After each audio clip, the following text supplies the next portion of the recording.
ചൈനയിലെ ഒരു പാർലമെൻറ്റാണ് ഇതെന്ന് നിങ്ങൾ വിചാരിക്കേണ്ട. ഇത് ഒരു റെയിൽവേ സ്റ്റേഷനാണ്. പാർലമെൻറ്റിന് ലുക്ക് ഉണ്ടെന്നേ ഉള്ളൂ. റെയിൽവേ സ്റ്റേഷനാണ്. റെയിൽവേ സ്റ്റേഷനും അതിൻ്റെ കൂടെയുള്ള ഷോപ്പിംഗ് കോംപ്ലക്സുമാണ് ഈ കാണുന്നത്. വെറും ഒരാഴ്ച മാത്രമാണ് ഈ ബിൽഡിങ്ങിൻ്റെ പഴക്കം. അതായത് ഇത് ഉദ്ഘാടനം ചെയ്തിട്ട് വെറും ഒരാഴ്ചയേ ആയിട്ടുള്ളൂ. ഡിസംബർ 26, 2024 ഈ ബിൽഡിംഗ് ഉദ്ഘാടനം ചെയ്തത്. ഇന്നേക്കിപ്പോൾ ഒരാഴ്ച കൂടി ആവുന്നില്ല ഈ ബിൽഡിംഗ് ഉദ്ഘാടനം ചെയ്തിട്ട്. ഞാൻ ഈ വീഡിയോ എടുക്കുന്നത് 1-ാം തീയതിയാണ്. ഇതൊരു ഷോപ്പിംഗ് കോംപ്ലക്സ് ആണെന്ന് നമുക്ക് തോന്നും. പക്ഷേ ഇത് ഒരു ഷോപ്പിംഗ് കോംപ്ലക്സ് മാത്രമല്ല. ഷോപ്പിംഗ് കോംപ്ലക്സ് ആണ്. എന്നാൽ ഇതിനകത്ത് റെയിൽവേ സ്റ്റേഷനാണ് മെയിനായിട്ട്.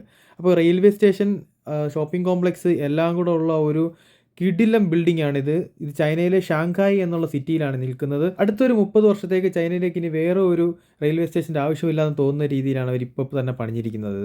അതായത് വളരെ അഡ്വാൻസ്ഡ് ആണ്. നമ്മൾ ഇത്രയും ഒരു 3 നില 4 നില സ്റ്റെപ്പ് കയറിയാണ് മേളിലെത്തിയത്. എത്തുമ്പോൾ ഇതേപോലൊരു വലിയ ഒരു ഏരിയയാണ്. അതായത് കാർ പാർക്കിങ്, ആളുകളെ കൊണ്ട് പിക്കപ്പ് ഡ്രോപ്പ് ഒക്കെ ഉള്ളൊരു വലിയ ഏരിയയിലേക്കാണ് നമ്മൾ എത്തുന്നത്.